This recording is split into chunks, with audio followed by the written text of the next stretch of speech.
Pretty darn good numbers for a rookie. Yo, I still like that right there.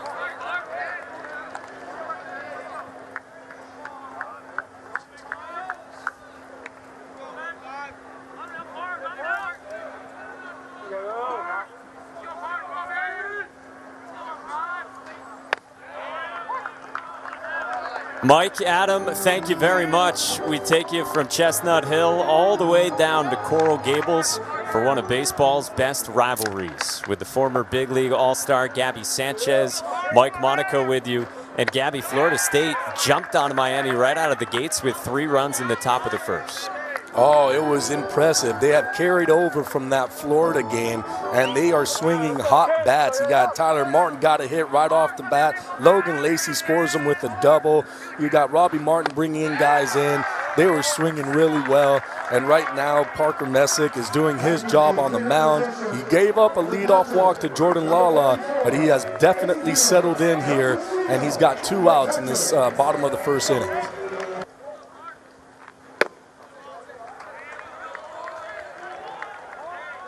And so it brings up Gabe Rivera, right fielder out of the 7 spot for Miami, who swung it well in the midweek action for the Canes at Florida Gulf Coast on Wednesday in a 15-2 victory.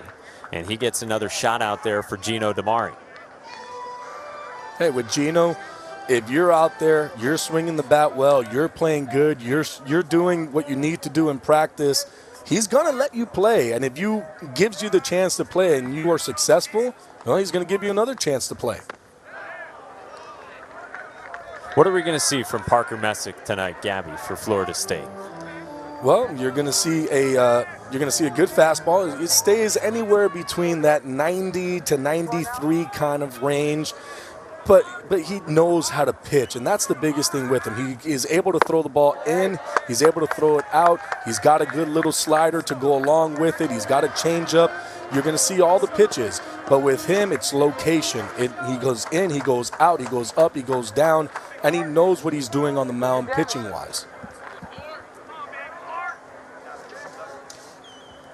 2-2. Like Rosario, he's already been ACC Pitcher of the Week against Virginia back in Tallahassee. 8 shutout innings, 11 punch-outs, no walks. No Cavalier even reached third base against him a couple of weekends ago.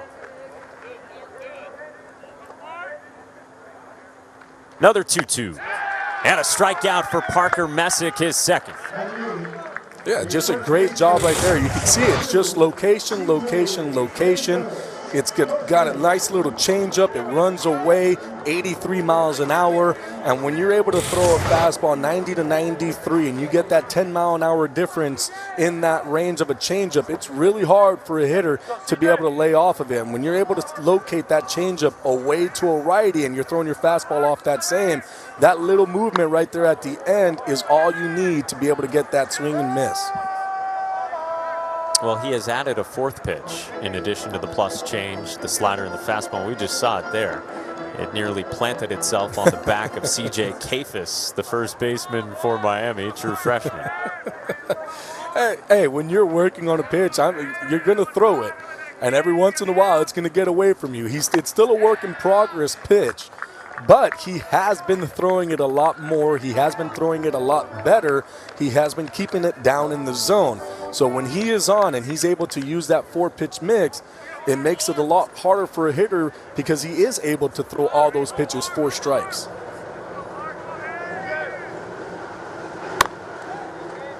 '89 upstairs, and it misses to Kafis. It's going to be fun watching Parker Messick tonight. Mike Martin Jr. said to us, this guy's the epitome of a competitor. And he's just going to come at you. He pitches with a ton of energy, and he fires up his dugout with the way that he acts out there. He really, this is just one of these team leader guys. And now all of a sudden, not only is he a pitcher, now he's going to be put in that lineup. When we talked to Mike Martin Jr., he was asking us, like, wait, these 2 guys throw hard that Miami has, Saturday and Friday and Saturday, right? And we're like, yeah, in mid-90s. Like, oh, yeah. No, Messick's going to be definitely hitting because he could hit a fastball. So it's funny. You can see the mindset of Mike Martin Jr. Probably something if you would have asked him early on in the season, hey, what do you think about Messick hitting for you? He probably would have said, are you crazy? He's my pitcher. He's my number one guy. He's my Friday guy. I'm not going to have him as a hitter. But when things start to struggle and guys aren't there, now all of a sudden it becomes a little bit different, saying, you know what, Messick, let me see you swing the bat a little bit. Let me see what you can do.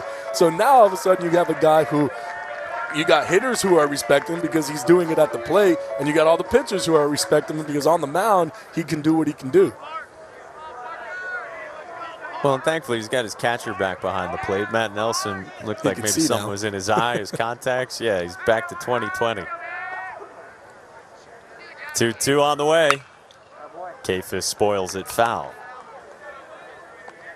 Yeah, it's funny when you chat with coaches during the week before a weekend series. Do you catch them at the right time where they haven't put a ton of thought into the specifics of their lineup, and if you ask them for their projected lineup, you kind of make it with them. And that's kind of how it went at different times with these head coaches. Wow, that just misses, and now it's a full count on Kafis. Oh, that was a good pitch right there. A well-executed slider that he just threw. I thought it had caught the outside corner. It's hard to tell, especially for us, since we're not at the game and we don't have that view. But good job by Kafis then to lay off of it. And now Messick strikes him out. Goes off speed and gets Kafis. And now it's 3 punch-outs for Parker Messick, including back-to-back Rivera and then Kafis to end the second.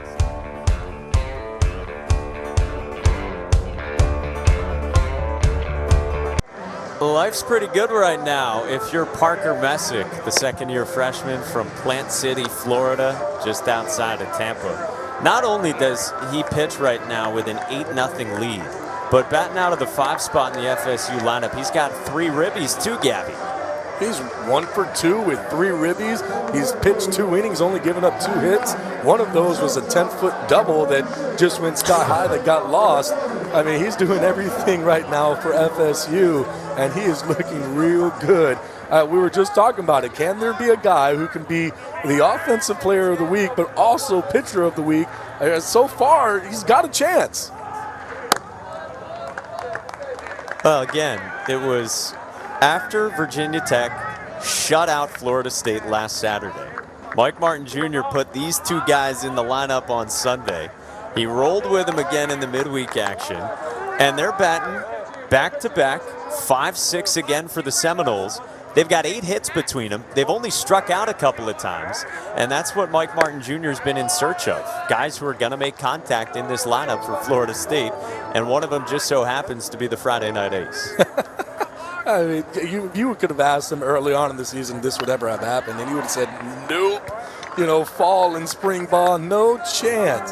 And then all of a sudden your team is scuffling. They're not really hitting. You want to change things up. It was funny to me when he said, I woke up at 3 o'clock in the morning and I just wrote the lineup out. That's when you know hey, you know what? Let me just throw it out there and let's see what happens. And they came through for him. They have made meat look like a genius in like Tallahassee. A genius. It's great. Dominic Patelli fouls one off, and Mike Martin Jr. said to us, you know, I had to start digging into their high school numbers a little bit. And it's not like these guys hadn't hit. I mean, these guys are playing for Florida State. They were great hitters in high school, but Parker stepped in on Sunday, and he homered in his first collegiate at-bat against Virginia Tech. And he strikes out Patelli here on an elevated fastball. And Messick has 3 straight Ks and 4 total tonight.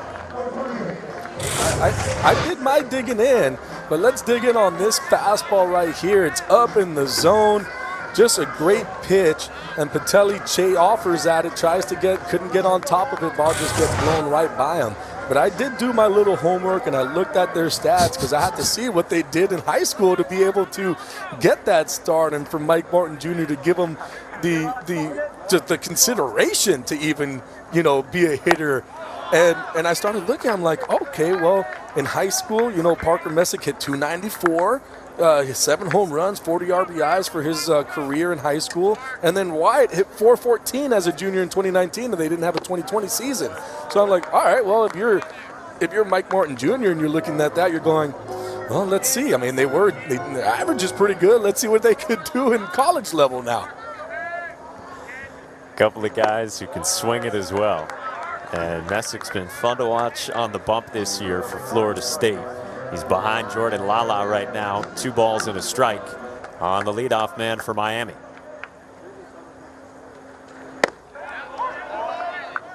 Good slider. Yeah, for right now, for Messick, it's just continue to attack the zone, continue to try to get UM to be aggressive. Now, on the flip side, what Miami needs to do, they got to start chipping away. You got to start getting guys on base. You got to put up some crooked numbers, because if this game continues the way that it's going, it's going to be tougher and tougher for Miami to try to get back into it. But if you're able to get 1 run here, 2 runs here, and you're able to cut that lead, it gives you a chance later on in this ball game. Lala stays alive and lost his elbow protector in the process. We got to put that run right back on there. Got to make sure it's on that Velcro. I was never able to hit with one of those. Strike 3 looking. Nice 4 punch outs in a row for Parker Messick. What a pitch right there. He went back with the slider. He threw it a couple times, and that one just ties up Lala. I think Lala was going to be thinking about something else. Lefty sliders are not easy for a lefty hitter. It looks like it's always going to hit you. It gets to that front hip. You can't really pull the trigger, and it just falls right down the middle of the plate. Ball 1 on 94 from Parker Messick to Anthony Villar. Flew out to center field his first time and comes in swinging a hot bat. Third-year player's had a very nice season offensively. He has. He's been one of the bright spots for this Miami offense in the season. He's hitting .327. He's got 3 home runs and 2 doubles, 18 hits and 55 at-bats. But it's the numbers that he's been putting together as of late that has been very impressive in the last 5 games with the .444 average, and the power has come in those last 5 games. But with him, even early on, he was hitting the ball really good. He wasn't seeing any hits out of it because it was just hard hit balls right at people. But when you're doing that, if you stay consistent, those hits will start to fall, and that's what's happening with Anthony Villar. Messick's 2-2. He struck out the side. What a pitch. Fastball right on the outside corner, painted. I mean, just unbelievable fastball there, a slider here, and a fastball to end the inning with 3 straight strikeouts. Front arm and being out there, and then I always felt like, I don't know, like I wouldn't know how to move around with it. I didn't like wearing long sleeves either. Even when it was 40 degrees out, I couldn't wear long sleeves. I felt too restricted. I like playing loosey-goosey, you know? Gabe Rivera, the batter, swings through behind 0-2. It didn't stop you from putting up some pretty darn good numbers in your time playing for UM. It was all right. Nothing too crazy.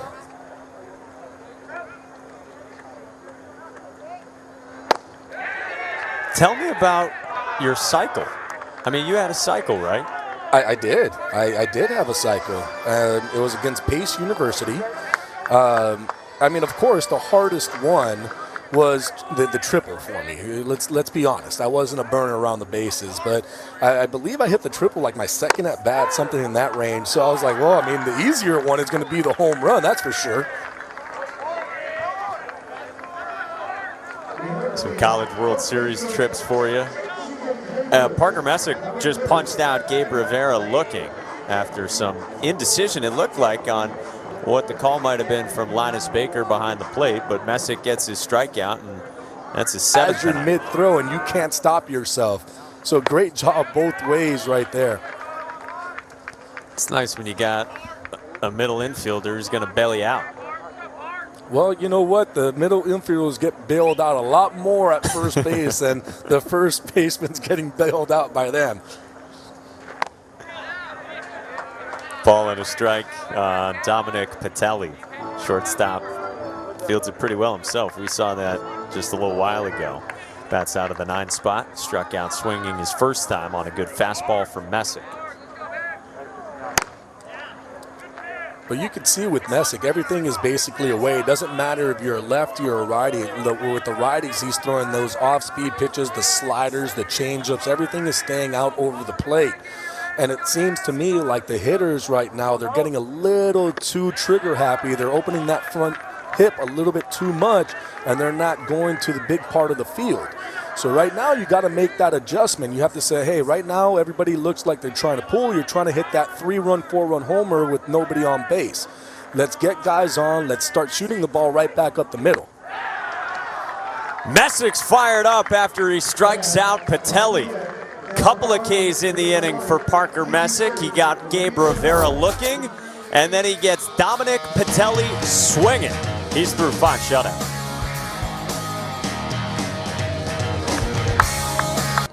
We got a pinch hitter here in the cleanup spot for Adrian Del Castillo, the highly regarded, likely future first rounder. Carlos Perez comes on, very talented freshman, to face Parker Messick.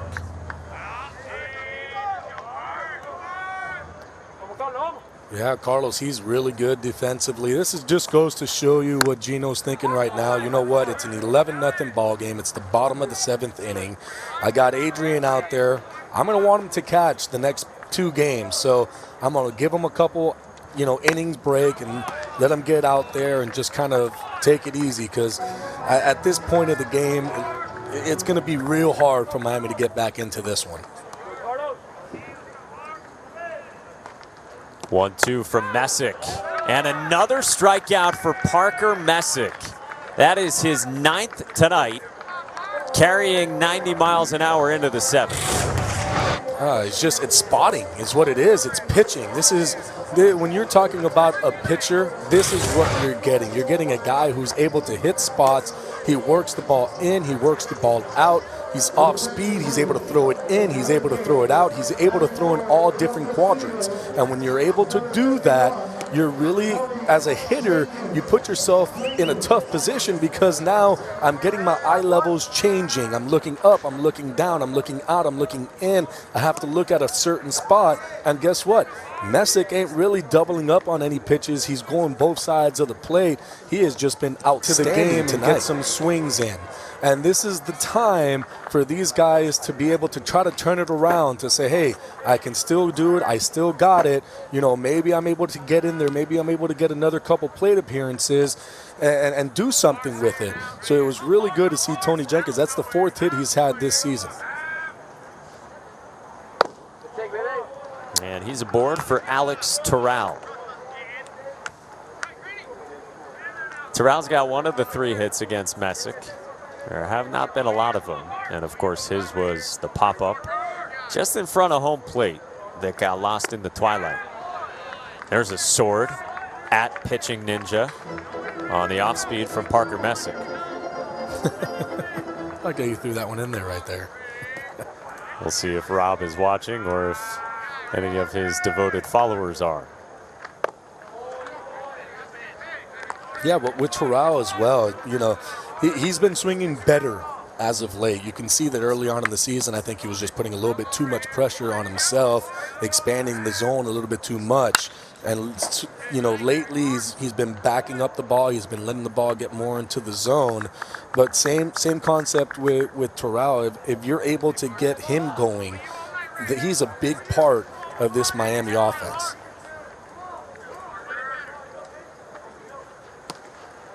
Two. Beauty. Parker Messick with 10 punch-outs. That was just pretty. He gets the fastball, gets the pull, and then what does he do? He throws that front hip slider, freezes Terrell. Ball comes right over. It's not the first time that he's done that today. He continues to do that, especially to the lefties. Just throwing that front hip slider. It's real hard for a lefty to be able to see that pitch and take a swing at it.